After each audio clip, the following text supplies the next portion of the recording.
Dear students, in last lecture, we study about nervous system and we study what is the structure of brain, spinal cord, and how many types of nerves are in our body. Today is our structure, uh,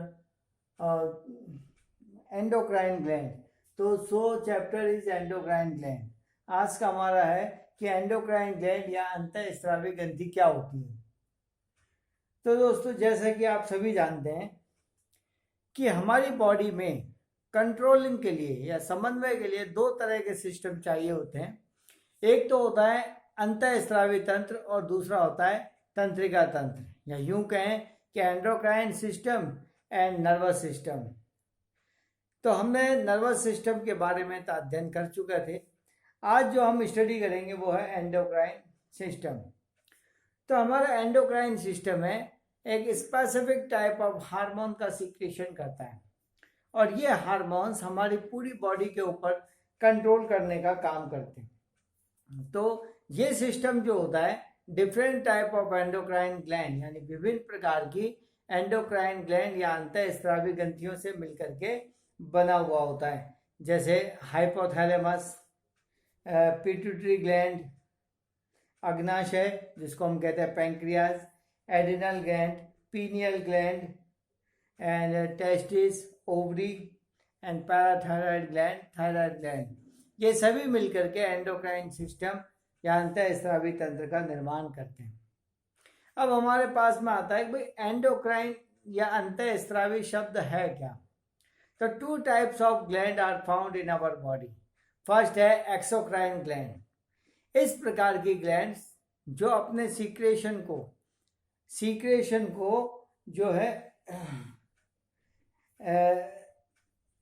नलिकाएं होती है जिसमें ducts होती हैं, उसके माध्यम से सीधे बाहर निकालती है, रक्त में नहीं डालती है. यूं कहें कि इस प्रकार की ग्लैंड जो अपने सीक्रेशन या स्त्राव को रक्त में न डालकर नलिकाओं के माध्यम से सीधे बॉडी सरफेस पर डाल देती है, इसको हम कहते हैं एक्सोक्राइन ग्लैंड कह देते हैं, बहिस्रावी ग्रंथि कह देते हैं. इसके बाद हम ये देखते हैं कि भाई अंतःस्रावी या एंडोक्राइन ग्लैंड क्या होती है. ये डक्टलेस या नलिका विहीन ग्रंथियां होती है जो अपने स्त्राव को सीधे ब्लड के अंदर डालती है और ब्लड के थ्रू ये बॉडी में एक जगह से दूसरी जगह चले जाते हैं. पर इसमें कुछ ग्लैंड ऐसी भी होती है जो एक्सोक्राइन और एंडोक्राइन दोनों ही प्रकार की होती है, उसको हम मिक्स ग्लैंड कहते हैं. जैसे पैंक्रियाज में जो लैंगरहैंस आइलैंड होते हैं, यानी लैंगरहैंस द्वीप समूह होते हैं, वो तो एंडोक्राइन या अंतःस्रावी प्रकृति के होते हैं, जबकि एसिनी या पुटिकाएं बहिस्रावी या एक्सोक्राइन नेचर की होती है. तो इस तरह से दोनों ही होते हैं, इसीलिए इसको कहा जाता है मिक्स ग्लैंड कहा जाता है. इन सभी ग्लैंड पर, यानी जो मेन होती है पिट्यूटरी ग्लैंड को हम कहते हैं मास्टर ग्लैंड, क्योंकि यह बॉडी के डिफरेंट पार्ट्स को कंट्रोल करती है, इसीलिए इसको मास्टर ग्लैंड कहते हैं.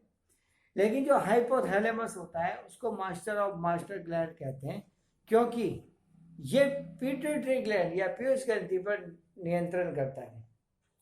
अब हाइपोथैलेमस क्या होता है. ये हमारा ब्रेन होता है. ब्रेन में जो पिट्यूटरी ग्लैंड्स होती है उसके ऊपर की ओर पार वाला ये हाइपोथैलेमस वाला पार्ट होता है, और यह हाइपोथैलेमस जो है पिट्यूटरी ग्लैंड पर नियंत्रण रखता है या कंट्रोल करता है.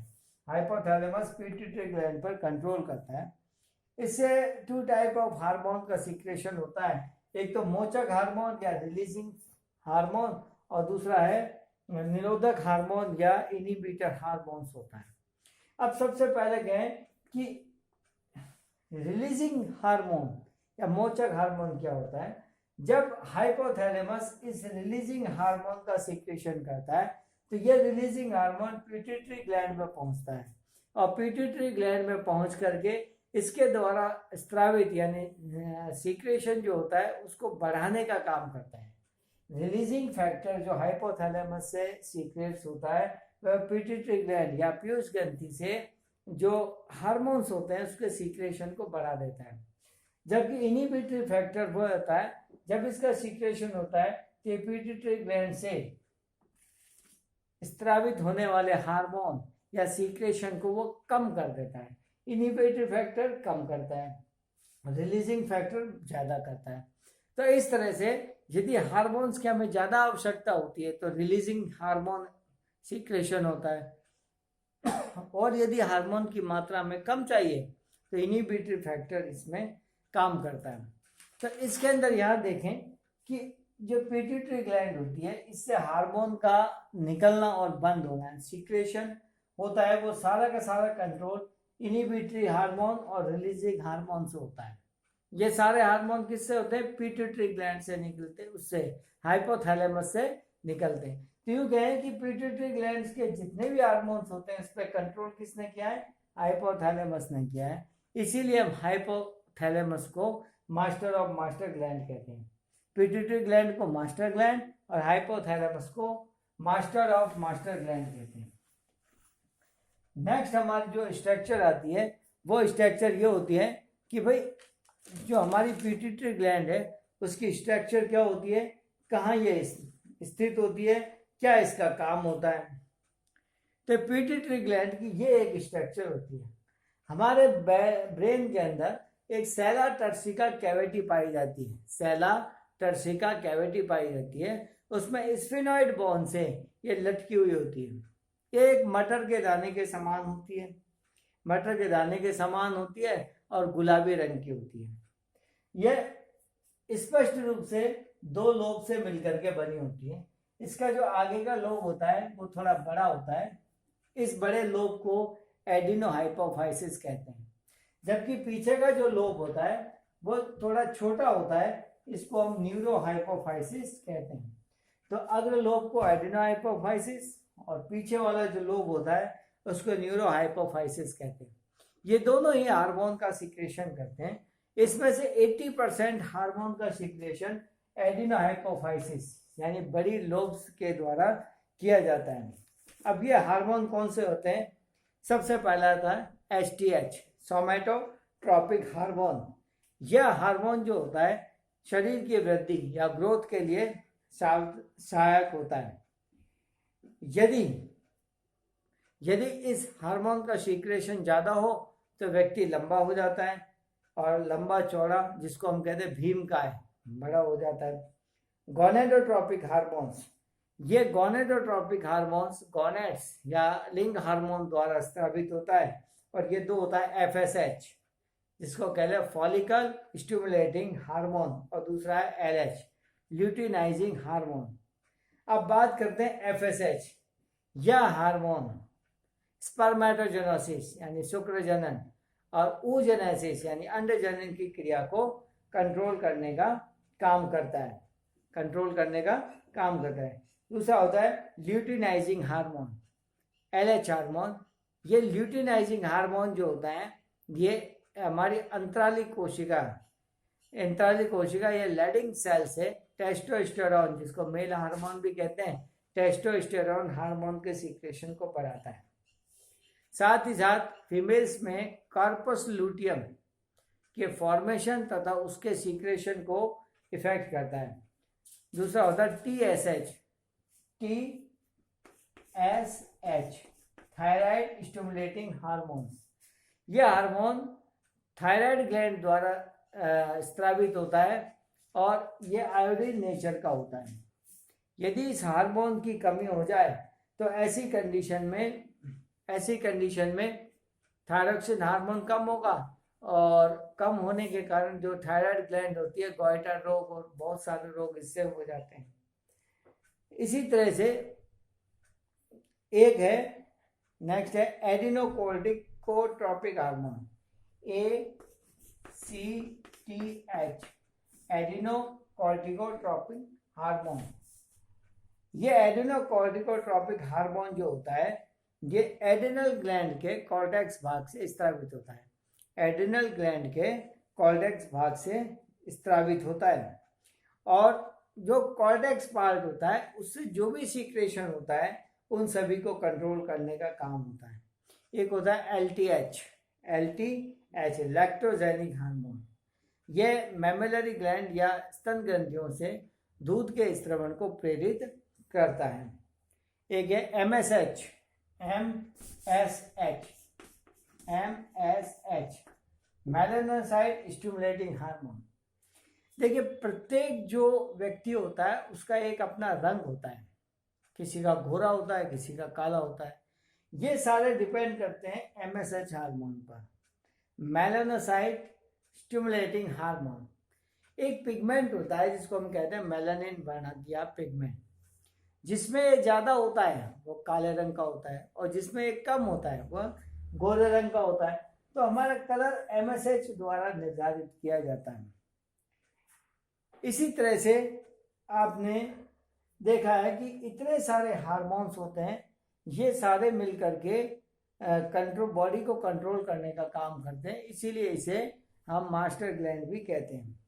सेकंड इसका पार्ट होता है न्यूरोहाइपोफाइसिस। न्यूरोहाइपोफाइसिस 3 भागों से बटा हुआ होता है, infundibulum, pars intermedia and pars nervosa. Infundibulum, pars intermedia and pars nervosa बहुत इंपॉर्टेंट पार्ट है। इसके द्वारा 2 हार्मोन का सीक्रेशन किया जाता है, एक तो ADH एंटी डायरेटिक हार्मोन, और दूसरा होता है ऑक्सीटॉक्सिन हार्मोन। एक तो होता है ADH एंटी डायरेटिक हार्मोन, और दूसरा होता है ऑक्सीटॉक्सिन हार्मोन। पहला कहते हैं ADH हार्मोन क्या होता है। इसकी पूरा नाम जो होता है एंटी डायरेटिक हार्मोन्स होता है। ये यूरिन से वाटर या जल के एब्जॉर्प्शन को प्रेरित करता है, यानी यूरिन से जल के अवशोषण को प्रेरित करता है। यदि इस हार्मोन की कमी हो जाए तो यूरिन से जल का अवशोषण नहीं हो पाएगा। इस कंडीशन में यूरिन में वाटर कंटेंट या पानी की मात्रा ज़्यादा होगी, और रोगी को बार बार उसमें मूत्र त्याग के लिए जाना पड़ता है। और यदि इस हार्मोन की कमी हो जाए तो ऐसी कंडीशन के अंदर जो यूरिन से वाटर का एब्जॉर्प्शन ज़्यादा होगा, जिससे यूरिन जो है कंसंट्रेट फॉर्म में आ जाएगा, और ऐसी कंडीशन में यूरिन त्याग करते समय उसमें दर्द होगा, जलन होने की स्थिति उत्पन्न हो सकती है। तो ये ADH हार्मोन को कंट्रोल करता है। दूसरा होता है ऑक्सीटॉक्सिन हार्मोन। ऑक्सीटॉक्सिन हार्मोन, यह हार्मोन पार्टुरेशन या प्रसव पीड़ा के समय उत्पन्न होता है। यह हमारे यूट्रस या गर्भाशय की जो पेशियों को सिकोड़ने का काम करता है। तो एट द टाइम ऑफ प्रसव या पार्टुरेशन, उस समय क्या होता है, हमारी जो यूट्रस होता है फीमेल्स में, उस यूट्रस की जो मसल्स होती है इसमें कॉन्ट्रिक्शन होता है। जैसे इसमें कॉन्ट्रिक्शन या संकुचन होता है, जो उसमें भ्रूण या एम्ब्रियो होता है वो आगे की ओर पुश करता है। जैसे आगे की ओर पुश करेगा उसका बर्थ आसानी से हो जाता है। तो इसको कंट्रोल करने का काम करता है, जिसे हम कहते हैं लेबर पेन या प्रसव पीड़ा उत्पन्न करने के काम में आता है, जिससे शिशु का जन्म आसानी से हो जाता है। साथ ही जन्म के पश्चात जो मादा में जो स्तन ग्रंथियां होती है उससे दूध के स्त्रवण को प्रेरित करने का काम करता है। ठीक है, तो इस तरह से देखा एक काम करता है। अब ये पीयूष ग्रंथि या इससे होने वाले क्या डिजीज होते हैं, लेकिन ध्यान रखना बड़ी इसमें जो लोब होती है उसको एडेनोहाइपोफाइसिस कहते हैं। ये 3 पार्ट में, मीडियन एमिनेंसिस, पार्स ट्यूबुलरिस और पार्स डिस्टालिस में डिवाइड होती है। इससे 80% पार्ट ऑफ हार्मोन का सीक्रेशन होता है। जो छोटी बाली होती है उसको हम पार्स, ये न्यूरोहाइपोफाइसिस कहते हैं। ये 3 भाग में डिवाइड है, infundibulum, pars intermedia and pars nervosa. अब हम बात करें कि मान लीजिए सीक्रेशन तो कम हो गया पीयूष ग्रंथि से, या पिट्यूटरी ग्लैंड का सीक्रेशन कम हो गया, तो क्या क्या इससे रोग हो सकते हैं। तो यदि इसका सीक्रेशन बाल्य अवस्था में, यानी जब छोटा बच्चा होता है, तो कम हो जाए, तो ऐसी कंडीशन में उसकी हाइट नहीं बढ़ पाएगी, और जो इसका पेशेंट होगा वो कैसा बौना रह जाएगा। पेशेंट क्या रह जाएगा, बौना रह जाएगा। देखा होगा आपने, लंबाई में बहुत कमी हो जाती है और बौना दिखाई देने लगता है। साथ ही साथ जो ऐसे जो होते हैं उसमें गोनैड्स या जननांग भी कम विकसित होते हैं, यानी सामान्य की तुलना में कम विकसित होते हैं। दूसरा होता है साइमंड रोग। साइमंड रोग ये एसटीएच तथा जीएच हार्मोन की कमी से होता है, जिससे जो हमारे टिश्यूज होते हैं वो तेजी से नष्ट होने लगते हैं, और नष्ट होने से इसमें जो एक डिजीज उत्पन्न हो जाती है, इसको एक्रोमेगेलिया या मिक्सिडीमा कहते हैं। एक्रोमेगेलिया या मिक्सिडीमा कहते हैं। यदि बाल्यावस्था में इसका सीक्रेशन बहुत ज़्यादा हो जाए तो ऐसी कंडीशन के अंदर जो पेशेंट होता है काफ़ी लंबा चौड़ा और अतिकाय हो जाता है। एक होता है एग्रोमेगेली, यानी बचपन में तो ठीक है, लेकिन जैसे ही हम बड़े हो जाते हैं उसका सीक्रेशन ज़्यादा हो जाए तो क्या होगा, हम बिल्कुल एबनॉर्मल दिखाई देने लगेंगे। जो हमारे फेस होगा, इसकी जो बोन्स है ये इसका साइज बढ़ जाएगा। साइज बढ़ने से हमारा चेहरा ज़रा अजीब सा हो जाएगा। आवाज़ में भी हमारे में चेंज आ जाएगा। हड्डियों की मोटाई में अचानक वृद्धि हो जाएगी तो व्यक्ति कुरूप होगा। इसको हम एक्रोमेगेली कहते हैं। तो इस तरह से हमने देखा pituitary gland is a very important gland which control the function of our body, so we call it as master gland. But hypothalamus control on the pituitary gland, so it is a master gland. Piyush ग्रंथि को master ग्रंथि कहते हैं क्योंकि body की विभिन्न क्रियाओं पर नियंत्रण रखती है, जबकि हाइपोथैलेमस को मास्टर ऑफ मास्टर ग्लैंड कहते हैं क्योंकि यह पीयूष ग्रंथि पर भी नियंत्रण रखने का काम करता है। तो it is very important for the exam. Next lecture में हम नेक्स्ट ग्लैंड के बारे में डिस्कस करेंगे कि थायराइड ग्लैंड क्या होती है, पैराथायराइड ग्लैंड क्या होती है, एड्रिनल ग्लैंड क्या होती है। इनके बारे में हम स्टडी करेंगे नेक्स्ट लेक्चर में। Thank you.